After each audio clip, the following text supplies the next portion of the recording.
this mini ITX PC that I built in this really small case.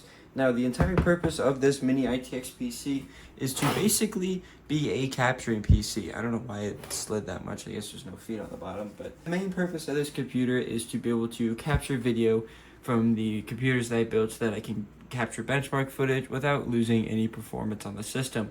Like, say if I was recording with OBS on the system, then I might lose some performance if it's a super cheap or low powered system.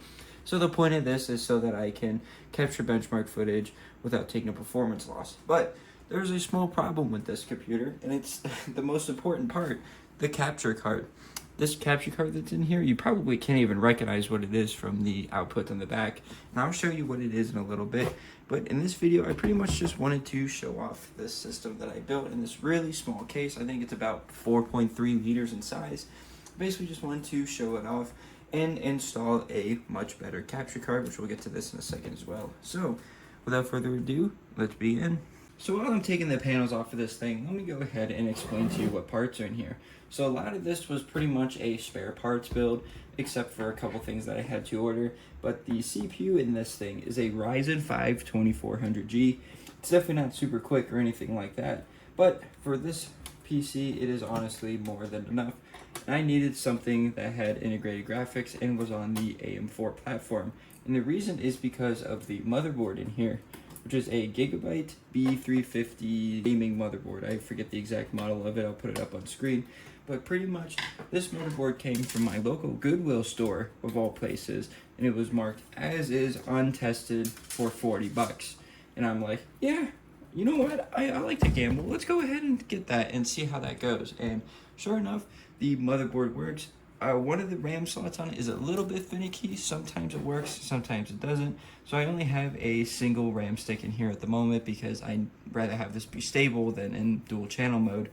So besides the finicky second memory slot, this board works perfectly fine, and it's got built-in Wi-Fi, which is great for me because I don't want to run an Ethernet cable to this thing. For the memory, we have a single 8GB stick of DDR4 running at 3000 megahertz. Let me tell you, this was very hard to find. You wouldn't think so, but a lot of single 8GB sticks are either really slow or just like really expensive, which is really odd. But what I ended up doing was I originally got a DDR4, I think it was another 3000 megahertz stick. That was just like a green OEM stick, and it ended up getting lost in the mail, and I ended up getting refunded for that. So then I found this stick, which I ended up paying like 15 bucks for, which I feel like I paid too much, but I didn't go with two sticks. Like, it was a lot easier to find two 4GB sticks that were that higher speed, but I didn't go with that because, again, with the problems with the second memory slot on this motherboard. So finding a single high-speed 8GB stick for this was actually like surprisingly hard, and I ended up paying about 15 bucks for this single 8GB stick. I think it's an Oloy kit. I would take it out, but it's kind of cramped in there. Now, this the cooler, you might be concerned like, oh my god, it's rubbing up against the PSU wires. It's actually not. See, spins freely. There's very little clearance between this power supply cable and the fan, but even with the side panel on, it does not rub against it, so I call that a win. This cooler is a AMD stock cooler that I got for free because it was thrown in with a parts bundle I was buying off someone, and it had a really atrocious white paint job around the shroud. So my options were either take off the shroud and just use this bare cooler, or try and fix the paint job on the shroud. And I just ended up taking off the shroud and leaving it like this. You can actually see, might not show up on camera, but you can see little white remnants of the paint. But anyways, this is a stock cooler, works perfectly fine. This CPU is never under 100% load anyways, so it's not too big of a deal with not having the shroud. For storage, we have a 240 gig NVMe SSD. This was just the cheapest 240 gig M.2 I could get. I actually think it's on the back panel, which I have to take off anyway, so I'm gonna go ahead and do that. And this NVMe was literally just the cheapest possible one I could get off of eBay. I think I paid like 13 bucks for it.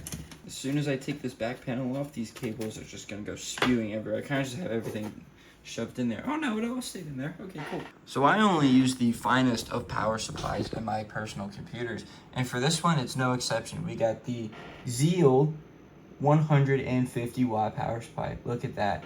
There's 85 watts on the 5 volt and 3 volt rail combined. isn't that spectacular. So this was pretty much the cheapest, you're noticing a trend here. This was the cheapest power supply off eBay that would fit in this case. I believe this power supply is a TFX form factor, I believe. And you're probably thinking, oh my God, why would you put a 150 watt power supply into this thing? Well, PSU is actually like kind of okay for this. The CPU pulls about 65 watts under full load. It never actually gets up to that because the CPU's never under full load. And this capture card, I think, only pulls, at least the old one that's in here, I think only pulls like 10 to 20 watts. So we are technically not pushing this thing, even though it's only supplying 150 watts of power. And it hasn't blown up yet. So I'd say that's pretty good. Alright, now we're going to unbox this brand new AverMedia card. Again, I'm not quite sure how old this card is, but I'm surprised that I did find a brand new card in my budget. And from a decent brand, apparently. I actually don't really know. Oh, and another thing with that other capture card, it's supposed to be able to capture audio through HDMI, but that never worked, so I never had any audio capture as well with my old capture card. But look at that cute little thing. Alright, so now we get to see if this will go back in here or not. I lost the screw that I used for the riser. There it is. The cable. The wrong riser cable, but who cares? And then if I screw it in right there, we should be good to go.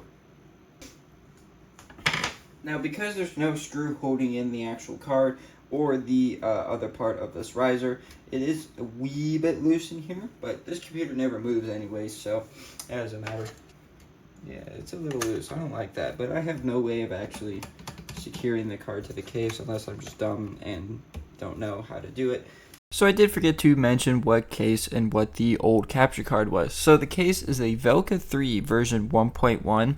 Apparently this is a really special case. I actually bought a used A07 case off Amazon Warehouse and was going to use that, but I ended up getting sent a Velka 3 V1.1 that was also used. So apparently I did pretty good in the case. I don't really know anything about these ITX cases. And then the old capture card was called the Hapag Colossus. This is a really old capture card that I stole out of a PC that I got from an estate sale like 4 or 5 years ago. I think there's actually a video on my channel about that. But pretty much stole the capture card out of that, and since it is from 2007, 2008 roughly, it could only do 720p recording at 30 FPS, and because the recording was only at 720p, whenever I would try to play a game in 1080p, the whole computer would freak out because I had to mirror the monitors in order for it to actually record the videos off the computer. So it was basically having like one 1080p monitor and one 720p monitor mirroring the same image, and it just wasn't working out very well. So now that you know all the parts for this little PC, let's go ahead and show you this in action. Alright, so I'm over at the test area, and this is already a better start than what I was getting before, because with before, the card would be detected in OBS, but it wouldn't let you change any of the settings, and it wouldn't let you actually, it wouldn't basically give out a signal. But with this, look at that, we can actually change all of this. Like before, this would all be like grayed out, and it would give me no options to change any of that with the old card. And right there is the old software I used to have to use. And this software sucks, mainly because it's old, but yeah, this is a pretty junk. And would you look at that?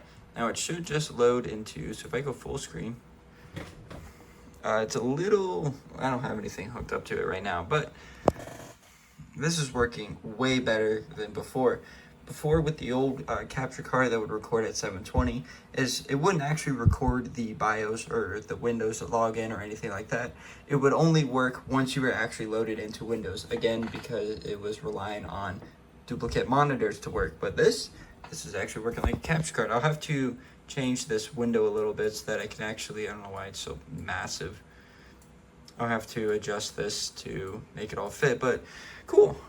This card seems to work, which means now whenever I upload videos on a gaming computer, we'll be able to actually capture some real footage instead of me pointing a phone at the screen, and we'll be able to not get any performance loss from recording on it, which I've done sometimes in the past as well. Another thing, this blue LED, kind of annoying, especially since I planned on leaving this computer running 24/7, but it's not too obnoxious, and I have the RGB on this motherboard turned on anyways, as you can see.